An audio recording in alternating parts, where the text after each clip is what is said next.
Hello, my name is Jeff Morgan. I'm making these recordings from Dallas, Texas, and the purpose of these, the series of videos that I'll be doing is to voice my support for Matthew Krause and his attempts to repeal no-fault divorce in the state of Texas, or at the very least to lengthen the waiting period from 60 days to 180 days.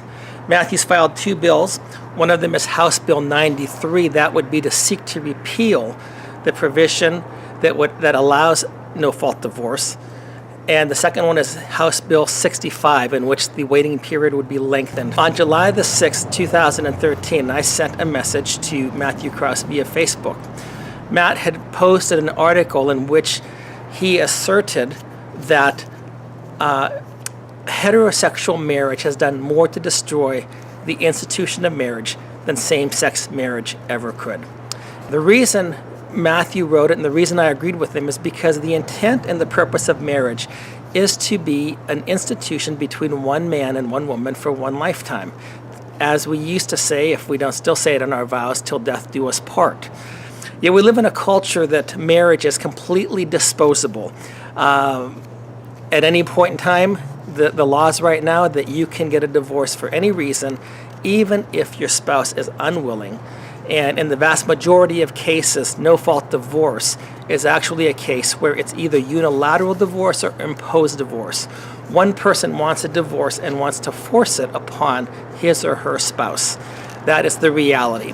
It's not usually the case, as some people try to portray it, that two people are willingly agreeing together, they're going to be having a real nice divorce and parting their separate ways, and everything's going to be fun and it's going to be happily ever after. That's not the reality at all. The reality is that in most instances, no-fault divorce is really unilateral divorce or imposed divorce or forced divorce, however you want to put it. And it destroys not just the marriage, it helps to destroy families. During these videos, I am going to be making reference to a few things that are online. The online stuff is very easy, so that if you wanted to, you also could download it and read the same thing that I'm reading. One of the great proposals that I found is called Second Chances.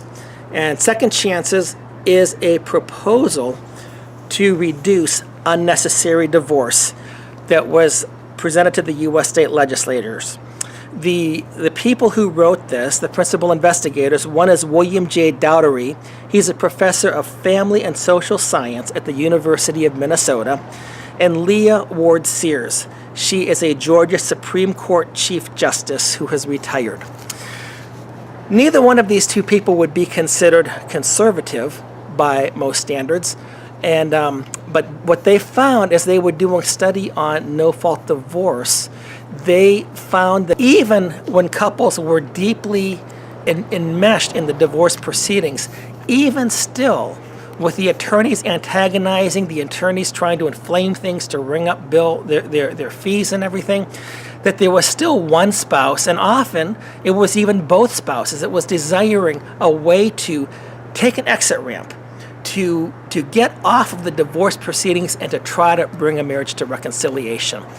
And what they called these divorces were needless divorces, divorces that did not need to take place.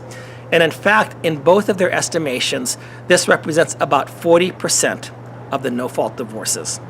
So when Matthew's presenting his legislation to end no-fault divorce, part of the reason that he's doing it and part of the reason that I'm supporting him is because by passing this legislation, you can help reduce needless divorce. Many times the assumption was that if people went to see an attorney, they wanted out. There was no way to stop them. It was their right to do it.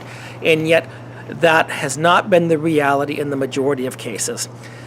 In addition, no-fault divorce is not really no fault. Ronald Reagan, when he was divorced, his ex-wife, Jane Wyman, the actress, accused him of cruelty. And that really stung Ronald Reagan. He was not a cruel person, but she accused him of cruelty because that was, quote, the no-fault divorce clause that she was able to use to file for divorce against him.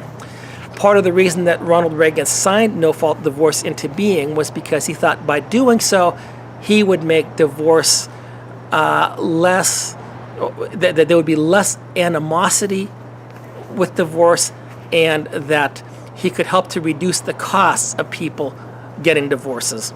Later in life, Ronald Reagan said it was one of the 2 worst things that he did as an executive, either in California or in the United States. One of the top 2 worst choices that he made. He spawned a divorce industry, which now, according to Divorce Corp, a film that you can watch on Netflix, is over a $50 billion a year industry. So I completely support Matthew Krause 100% in his efforts to repeal no-fault divorce, or at the very least, to lengthen the waiting period.